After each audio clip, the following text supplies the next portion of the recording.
Hello, everyone. So it's Dr. Laura Foster here for, I don't know, maybe I'm going to make this Facebook Friday. We'll see. But I just want to do a short live talk about living a low sugar lifestyle when it comes to your family, because I have been leading, detoxes for sugar for quite some time. And I know that sometimes we can be on board as the adult, but our family hates us in the process, because along the way, we of course start to convert their life to a low sugar lifestyle, and they're not always so happy about it. So I do want to give you a few strategies so that you can do this seamlessly, so that as your awareness of sugar starts to increase and you're becoming increasingly aware that your family perhaps is eating too much sugar, that you can start to create some strategies and develop some habits and rituals that are starting to pull your, addiction to sugar down, and that for your kids. So let's talk 2 seconds on how big of a problem this is. The average Canadian is having 22 teaspoons of sugar a day. And more than that, I think it's our teenagers that are really taking the brunt of the sugar. They are doing upwards of 41 teaspoons a day. So just to convert that to grams, it's not atypical in Canada for a teenage boy to be having 160 plus grams of sugar a day, and of course an adult having around 88. And if you've listened to my Facebook Lives before, you know that what you're really shooting for is an adult should be somewhere in the neighborhood of 40 grams of sugar a day, and children should be 20 grams or less. And of course, on average, that's not what's happening. So as food manufacturers have recognized the addictive quality of sugar and the fact that so many of us are still erroneously thinking that we shouldn't be having fat in our diet, the amount of sugar that is in processed food and in simply foods that we never used to have sugar in it has gone up tremendously. And because sugar is so addictive, literally in our brain, we are hardwiring the connection to the addictive qualities of sugar. We are craving it and craving it and craving it. And because we are probably consuming more than we're aware of, not necessarily through cookies and candies and those kinds of things, but probably through our beverages and our sauces and our condiments and things that break down into sugar really rapidly. So this isn't really about us kind of going through all the different foods and how much sugar in it. That's something that I reserve for the detox because it's much more exhaustive. But I just want to maybe impress upon you that sugar is a big deal. And if you're joining me because you knew what I was going to talk about today, I'm going to try and give you some strategies to decrease sugar intake for your families in such a way that they actually just don't hate you, because that's difficult, okay? So now, if we're talking about families and we're talking about kids, let's talk about kids. Of course, we're talking about anything from an infant who is starting foods to your teenage, kids in your house. So I'm going to try and run the spectrum there. I guess the first thing today would be to say you want to really start off right from the beginning, if you can. So one of the things that I really noticed when my kids were little is it was super easy, and I almost started to get into the culture of really feeding my kids a lot of sugar right from the beginning. And no, it wasn't candies and cookies and those kinds of things, but it was a lot of fruit. So fruit, although it has minerals and fiber and other great things, it still is primarily made of sugar and primarily, of course, fructose. And that has the same addictive quality in the body as any other form of sugar. And in fact, fructose has some other negative effects in the way that we process it that we should be aware of.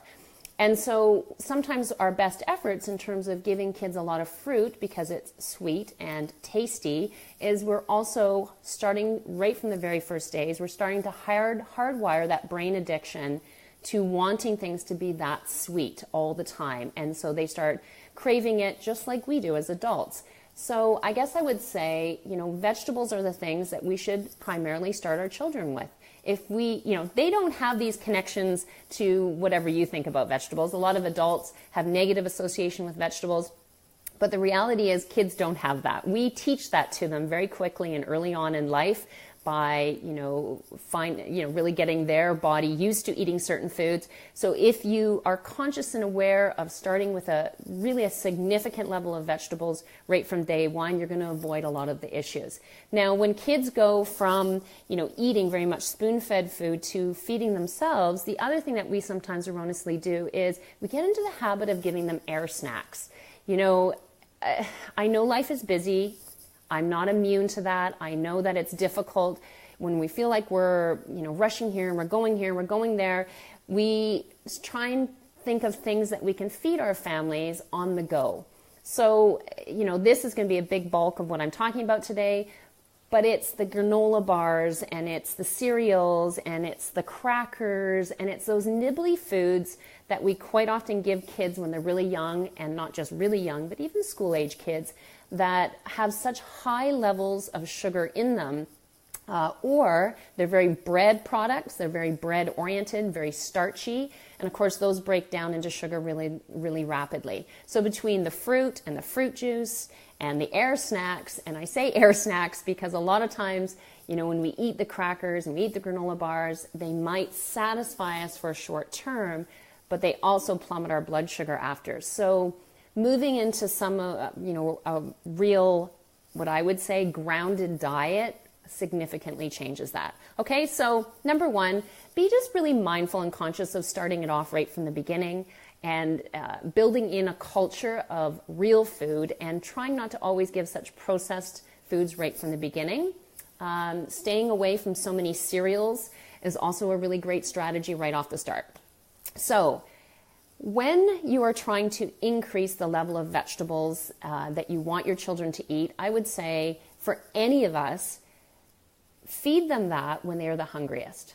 So, people will say to me, by the time we get to dinner, my kids don't want to eat that kind of stuff, or they're too tired, or they're this or that. So this is what I would say to you, is if you really want to get high value nourished food into your children, do it when they're the hungriest.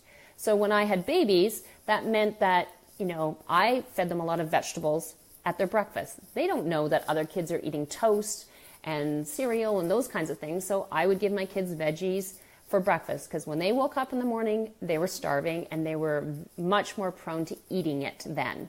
The other thing would be was when my kids came home from school, if I wanted to make sure that they had a ton of vegetables, I made it accessible for them.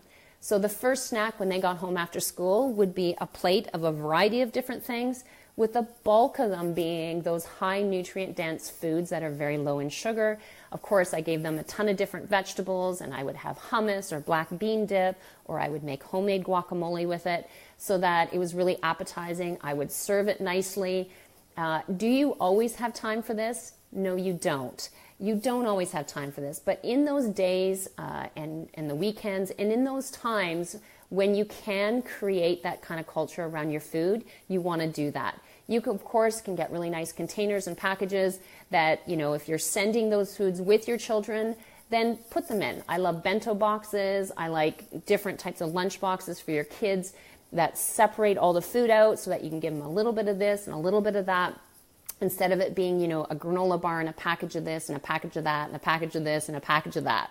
Instead be, having all the different kind of foods that you want to give them in one spot. So although they may not be eating all of it, they're probably getting more than they were if you were just doing the packaging. Okay? So my strategy also along the way is to redefine what breakfast looks like. So I just said that about what you feed your babies when they're little. In other words, not necessarily going towards cereal right from the beginning, because that breaks down into sugar very rapidly, even if it's something like oatmeal, but also to think about, can you be giving vegetables and broth and things like that to your smaller children?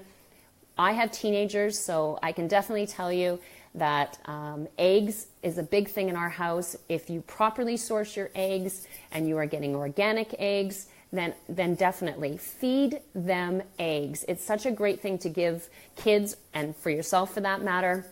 A lot of times if I feel like I can't be doing that every single morning, then I will do things like egg muffins.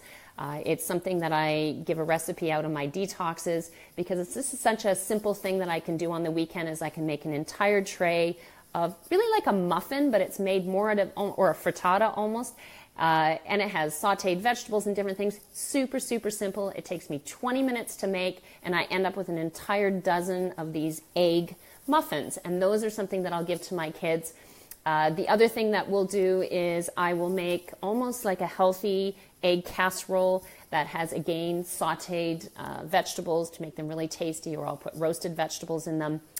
Just kind of thinking of what can you make that's a little bit more grounding than always giving kids cereal, toast, jam, spreads, those kinds of things that, although we're very used to eating in the North American diet, because they rapidly rise your blood sugar, they also plummet your blood sugar really well. So for me, I'd say, leftovers are something that I can have for breakfast. If I have made roasted vegetables the night before, just throwing them in the pan really quickly, my kids will eat them as well, heating them up, putting eggs with them, tastes really yummy, or just even having them with sauteed greens. Okay? So redefining that. I have friends that eat, leftover salmon for breakfast. You have to kind of shift the way it is that you think about breakfast. Breakfast can be a small meal that dinner was. It doesn't have to be, what we have been told breakfast has to be, okay? The other thing that I do lots of times is I will fast for a while. My kids don't always want to eat right away in the morning, and that's great. This works really well on weekends. Or, I might create a smoothie, a green smoothie that they might have around 10 or 11 in the morning, and it's the same thing with me. So putting a great quality smoothie together with a plethora of greens. Spinach is a great thing to put in your smoothies because it's very mild. Kale and Swiss chard and all those, that's really great too. But if you're just new to the whole smoothie picture, those things are a little bit more pungent, so you can taste them. But putting those kinds of greens, I had a recipe for a cucumber spinach smoothie this week. I know it sounds disgusting, but it's delicious. So there are recipes out there that allow you to do that. Okay, here's my number one thing I'm going to tell you when you're trying to create a low sugar lifestyle and you want your family on board is we want to think about shifting the lunchtime. So breakfast we can make at home. So that's really quite easy. But it's the lunchtime that I find most people initially have the most difficulty with. So the thing about lunch is you want to repurpose your meals from the night before. So as soon as your kids start to get around 5 or 6 and they're going to school and you're having to pack something for them, then instead of thinking about creating a sandwich first thing in the morning, think about what it is that you made for dinner the night before. In other words, if I'm going to have, I'll just pick like chicken or something the night before, it is just as easy for me to grill 6 chicken breasts as it is for me to do 8 chicken breasts. If I make 8 chicken breasts at dinner, and same thing, if I'm going to make some vegetables, if I make a roasting pan of roasted vegetables, whole bunch of different types of roasting vegetables, and we have that for dinner, why not put in 2 trays? Although it sounds like a ton more work, I guarantee you it's not double the work, because sending real food, not only for you, but also for your kids every day, changes the way they react and respond to their food. So we'll talk about troubleshooting strategies at the very end of this when it comes to what to do in the transition period. But just simply shifting your lunchtime by having some leftover dinner is one of the best things that you can do. Repurposing your meals from the night before allows you to wake up in the morning, or in my case, I plate my lunches when we're cleaning up our dinner. So I'll have the trays or whatever it is that glass containers or bento boxes or whatever it is that you want to send the next day. Have some good quality trays, so that when I'm actually serving my dinner in the evening, I'm almost putting some into those right now, or I'm doing it when it starts to cool off. So roasted vegetables are great for that.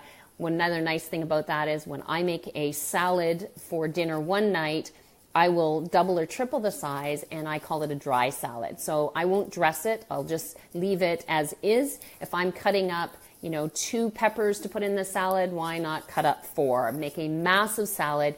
And then what I do is I'll just portion with my hands into another bowl. I will dress that for dinner, and I will put the dry salad back in the fridge. So the next day when I wake up in the morning, or I do this before I go to bed at night, or when I'm cleaning up, for me, I'll take some of that salad and I'll put it in a glass jar. I'll take some of that protein from whatever it is that we had the night before, fish or chicken or whatnot, or maybe we had a vegetarian dish. I will take that. I will often put that right on top. And if I had vegetables left over, of course, I'll throw those in there. My kids, not so crazy about having salad at lunch anymore. So what I do with them is I will make a bed of roasted vegetables or sauteed vegetables or greens or whatever it is. Then I will put the protein on top of that, and I will sprinkle some feta cheese or something like that, and I'll put that in the fridge. So people say, well, it's cold. Are they going to eat that the next day? You know what? Yeah, they will. If you season things nicely and you you bake your food well, it's absolutely yummy to have it, cold the next day. And, I'm not a microwave user. I guess if you're still using a microwave, then of course they can always heat that up at lunch the next day. But that kind of food is fantastic because, it's good quality food. You can control the ingredients. You've made it. Having a low sugar lifestyle is really not that difficult once you start to get some habits and rituals in place. And part of that is turning more towards simplistic foods. Every single vegetable that's out there, fits well within a low sugar lifestyle. The only two that I sometimes have difficulty with, and I initially discourage people from using in my sugar detox, is corn and white potatoes.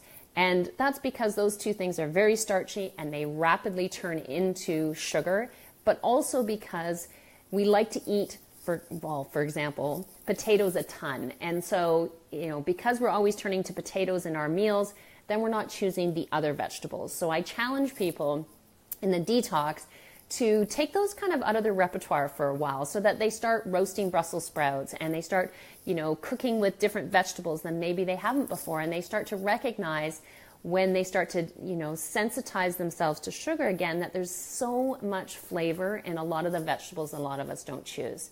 So those grounding foods that are, high in fiber and high in nutrients and, have lots of good fat associated with them, that feeds the brain and it feeds the physiology of your body. And your children will learn a lot better if that's the kind of food that you send every day.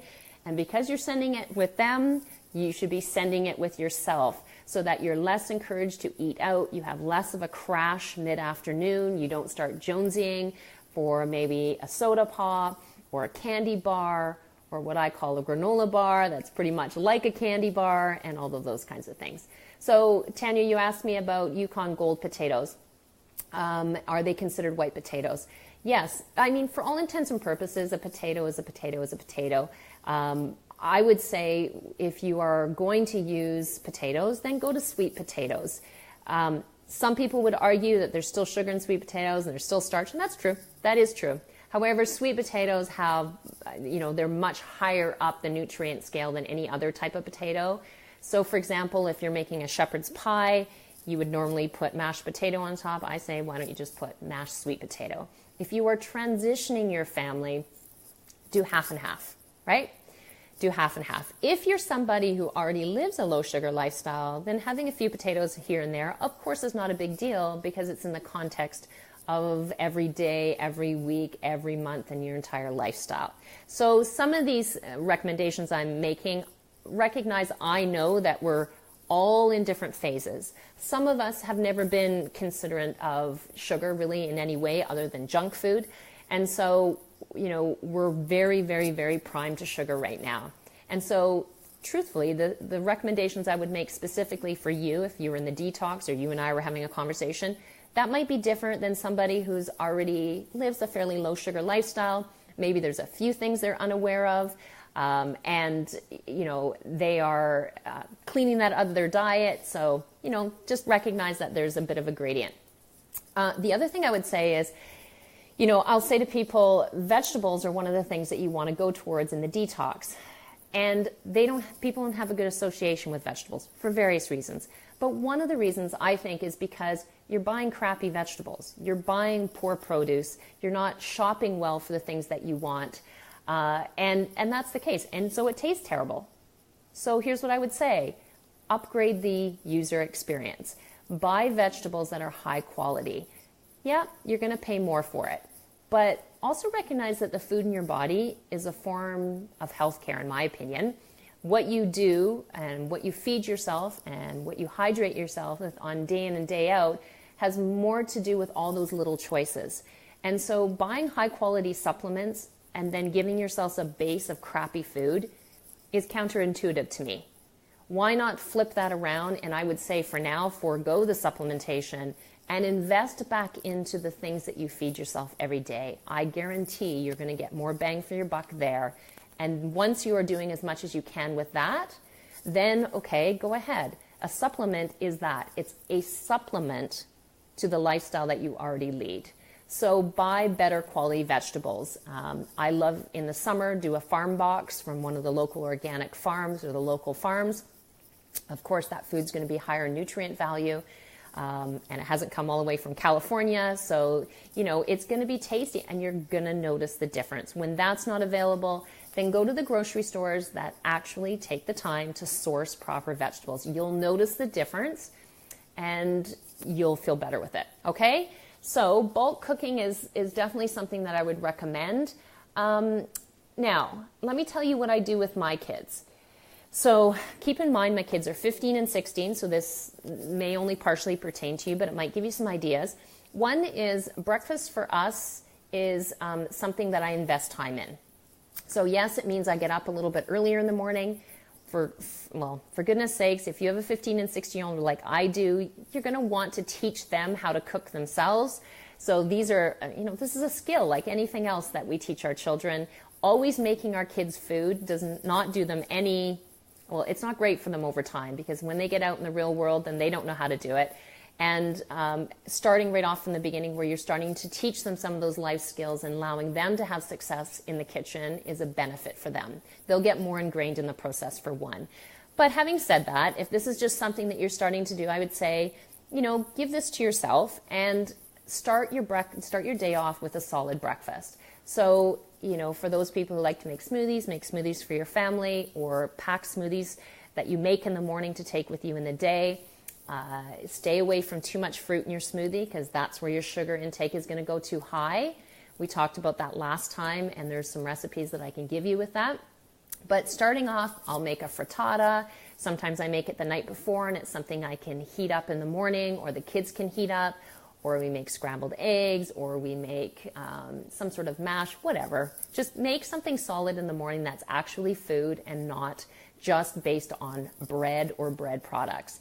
And then again, at lunchtime, my kids every single day of the week, and I'm talking every single day, we take leftovers. Leftovers every day, some form of healthy protein or, some sort of well-sourced meat product is a lot of times what we'll do. I forego the bread and we have a plethora of different vegetables and so on that we put in there. My kids are old enough that they can take seeds and some nuts to school. So of course I will make some different balls and raw energy balls, being very careful not to put too many dates or of course dried fruit in there because that's difficult to keep your sugar down as well. 100% of the time, we are a water-loving family. I will infuse water with a little bit of lemon or a little bit of frozen, raspberries and things like that. But never, never, never do my kids ever get any form of juice. If they want juice, I call it green juice, and they usually don't want green juice. So yeah, so we stick to water, and that's something that you can gradually over time convert your family to. Alana, you asked for how long do you roast veggies last? How long do they last? Roast vegetables will last for 3 to 4 days in the fridge. Okay, so you can make tons of them. And here's another thing I would say is start to use vegetables that you don't normally don't normally use. A lot of us think about carrots and potatoes and those kinds of things, but what about fennel and what about sweet potatoes and what about red onion and Brussels sprouts and long carrots and pieces of parsnip and even pieces of zucchini. If you cook your vegetables long enough and you season them well and you put pieces of garlic in there, or if you eat bacon, then why not even take 2 strips of well-sourced bacon, cut it up, and put it in with your vegetables. I tell you, you put a little bit of bacon on anything, and your family will start to convert to loving roasted vegetables. If you let vegetables roast long enough, they'll almost start to caramelize. So you cook them, and then you can kind of roast them. So just even play with how long you're actually roasting your vegetables, and you may find they taste a lot better. All right, here's the other thing. Modify their favorites. So what is it that your family and your kids like to eat right now? And can you low sugarify it, right?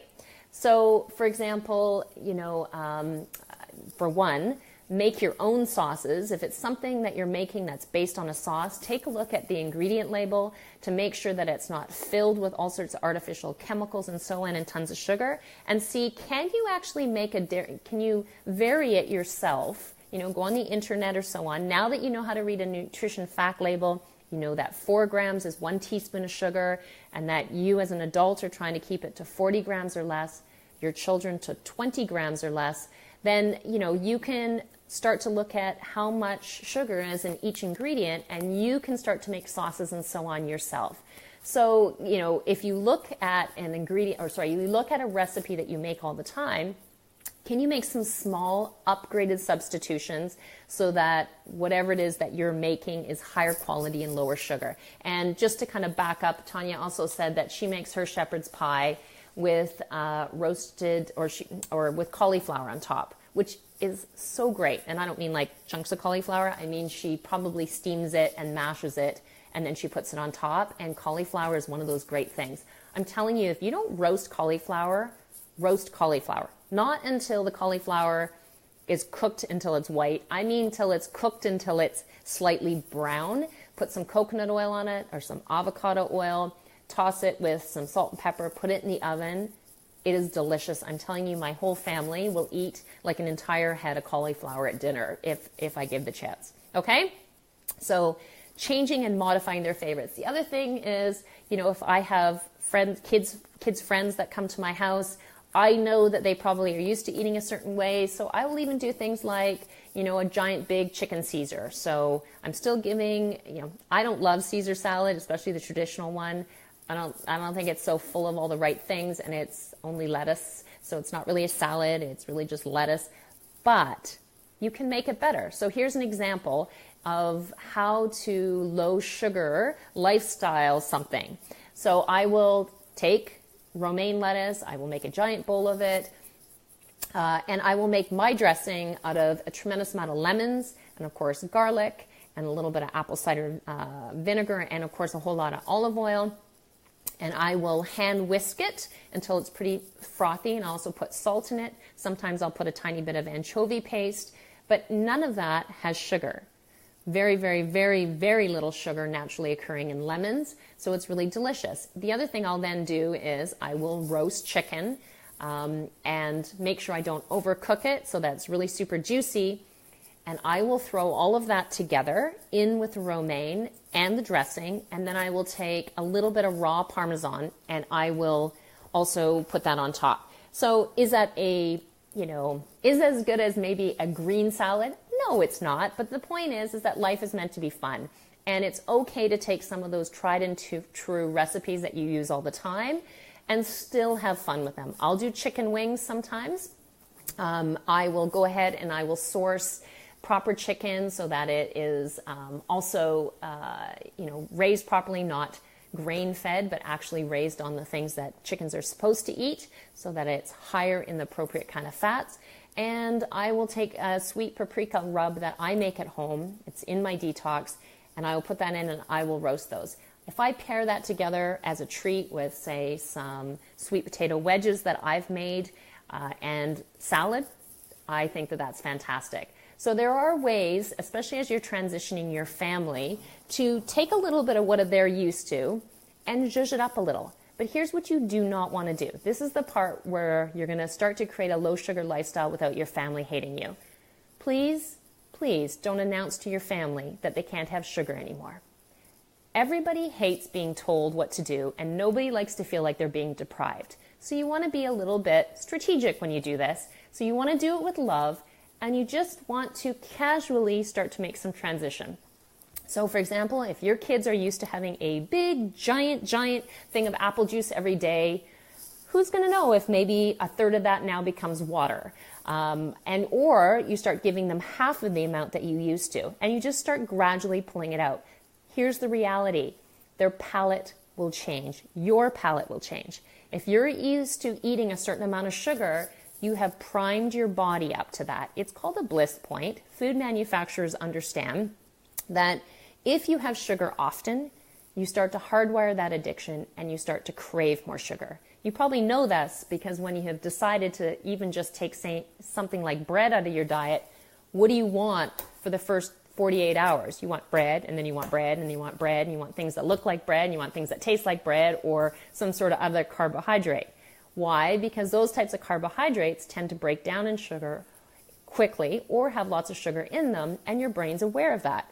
So, as you start to make these transitions and as you start to unwire that addiction that your body has created, your palate changes. And now all of a sudden, sweet tastes a lot sweeter with a lot less sugar. Okay, so it's not, what can be difficult at the beginning starts to rapidly improve as you start to make substitutions. And the reality is, if the average teenage boy is having 160 grams of sugar a day, honestly, how much better would it be if you just took it from 160 to 120? Is 120 perfect? No, but it's a whole lot better than 160. And then what if over time you went from 120 to 80 and then you started to get it down to 40 and whatever's more appropriate? So recognize that, of course, it's a process, but the more that you start to unhinge that sugar addiction right from the beginning, the easier it's going to be. So, you can rip the Band-Aid off slowly or you can rip the Band-Aid off quickly. When you are the primary person and you feel motivated to do this, then you usually do that. You do what I'm saying. You rip it off and you go through a few really uncomfortable days and then you start to go through it. That's kind of what the detox is about. But when we're talking about families, they didn't sign up the detox. They might not be excited about your low sugar lifestyle. They probably don't care about your low sugar lifestyle and they probably don't want your low sugar lifestyle. So don't announce it. No need. Start to be strategic in making some shifts. Start to decrease the sugar in some of the meals that you're making. Start to maybe do more leftovers. Maybe it doesn't happen every day, but any amount is a positive. And recognize that everyone's palate's going to change with time. So add more of what you want is a way to crowd out the things that you don't want. So if you, for example, start off breakfast with a really good start. You didn't give them toast and jam and, peanut butter and juice and things that turn into sugar really rapidly. If you don't start your day off with that, then it already decreases their cravings as the day goes on. So maybe you don't change every single meal from the beginning. Maybe you change one meal. Or maybe you strategize for several days in a row, but it's okay if you don't nail them all. The point being is it's a lifestyle. It's not a diet. It is a way to shift your life so that your body is heading in the right direction. It's a new habit and rituals and habits take time. Okay? So hopefully those are a few things. I know it's not exhaustive. I know that there's tons of different things that we can be talking about. But I also just want you to know that I'm acknowledging a few things. One is, I know it's not easy to always be feeding our families. It's, a lot of us have jobs. Certainly, even if you're staying at home as a dad or a mom, it's a lot of responsibility to feel responsible for feeding and nurturing and nourishing your family. But that it's possible. And if you're armed with the right information and, you're willing to, try, fall down, stand up again, gradually and succinctly make these changes, that you will start to be positively rewarded for your efforts. All right. So if you're interested in doing more of this, I can tell you two things. One is, and I'll post the link below, I'm having a free webinar about sugar detoxing next Thursday at 7:30. It is free. I will give you that information. I also want to let you know that my next sugar detox is starting on October 18th. I will post a link with all the juicy details. But for now, this is about giving you some strategies that you can start to use with yourself and your family right now. All right? So give a few these thoughts to this weekend, maybe meal plan a little bit into next week so that you're set up properly for the week ahead. And I wish you all the luck. All right, thanks for joining me on your Friday and have a fantastic day.